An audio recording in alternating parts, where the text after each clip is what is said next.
Another question. This question came in. It said, "Can you share a recent success story where our teamwork made a significant difference?" You want to hit on that one? Yeah. So a lot of buzz is around assumables and how does that work? Can I get one?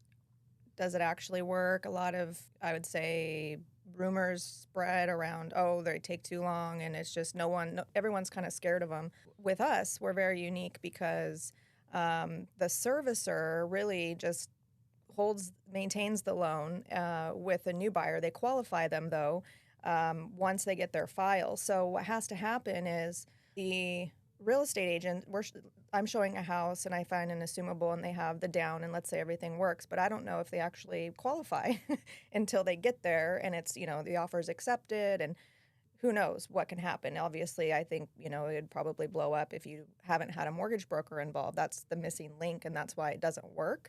And so with Bill, mortgage brokers don't get paid on the assumables. So you don't have that mortgage broker putting the file together, making sure that they qualify, have the funds down, and puts the package together. And so that's the most important piece. A mortgage broker will actually talk you out of doing an assumable. Because they don't get paid. Because they don't get paid. So, our most recent, we actually got one done. We have a client that got her family into an assumable. It took about 90 days.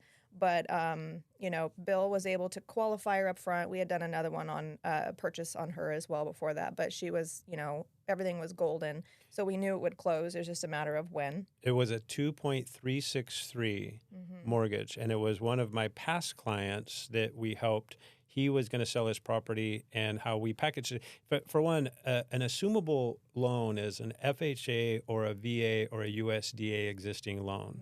So FHA anybody can get an FHA. A VA, you have to be a VA to VA unless they give up their entitlement.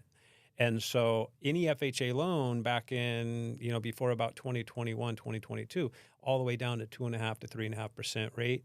The good thing about those is every 1% drop in rate that you're able to get, it's a 10% drop in a payment.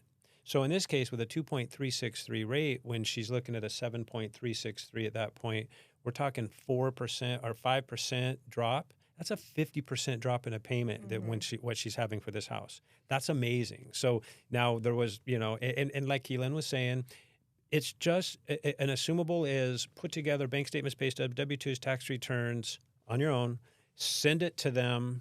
And then 2 or 3 or 4 weeks later, sometimes months later, they'll get back to you and say, okay, it's been reviewed and you're qualified.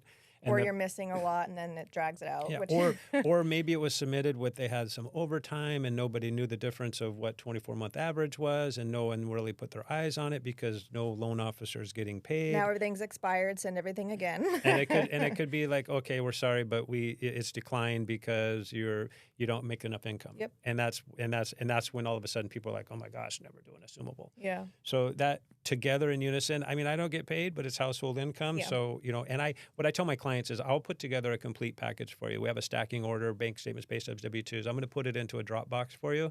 And at that point, if you end up doing one of those assumables, just hand that right over. But I totally underwrite my clients, basically. That's what I did with Lennar before. I was kind of their upfront person. So I totally underwrite this and make sure this is her success is 15-day close pretty much all the time because I already have bank statements, pay stubs, W-2s. Everything's confirmed.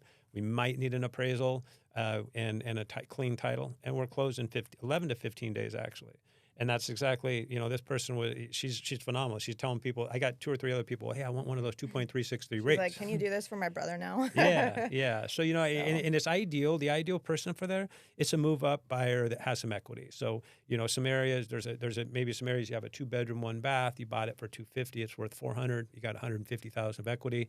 You can take that and put that down on the difference. And that's usually, the assumables always has a variable. So they paid $300 for it. Now it's worth $400. You have to pay the difference of what they owe. And so you might put $100,000. They might owe, you'll take their $300,000 loan over, but they're going to sell it to you for $400. So you got a $100,000 balance that you're going to give them as a down payment. And then you still have you just basically the next month, you just take their payment right over at that 2.5%, 3.5% rate. So a much bigger home for a lower payment, and you're qualifying for much more of a home into that assumable. So the dynamics, I've talked to a couple other realtors, and they're like, Bill, will you help me do that? And I was like, well, I'm not quite sure because it takes a lot of time and effort. And they But need to know their thing. They need to know how to work it as they well. don't understand why you won't do it on theirs. It's because you're working for free then. It's not like they're able to pay you for Yeah, it. and I mean, I don't mind but I don't mind doing it because I put the whole loan together. Not, it's not for everybody. So if a realtor is just trying to put somebody into an assumable, it's not for everybody. They have to be very flexible. They can't, we have some clients right now, and I looked at it and I'm like, they want a special, unique Tudor house.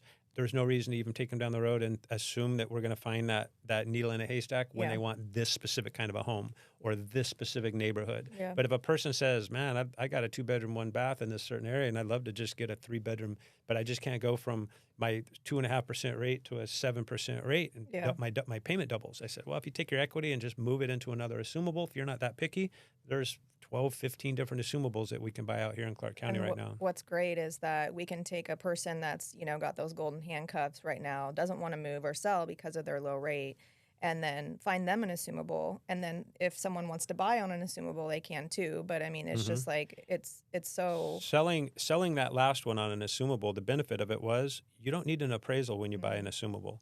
And he was going to sell, and he thought he could get maybe 400 out of it. And I said, oh man, I don't see you getting more than 385. And he said, if I don't get 400, I'm not going to be able to make my move in Florida. So we said, well, the buyer will come in and pay that extra money because we don't worry about a low appraisal. Since she's getting such a low payment, she paid $400,000 for it, let's say, and it would probably appraise at 385. So selling a home with a FHA and assumable, you're basically could sell more than what it's appraised at because the buyer is saving 50% of a payment. And so it's a very unique deal, but people will pay the seller a premium to get that low rate in today's market or any market. Yeah. So, assumables definitely have, and I think until rates get, down in the low 5s, that assumables does have a spot, especially for veterans. Veterans, it's a really, really great thing for a veteran that is a move-up buyer wanting to get another deal and keep those low rates.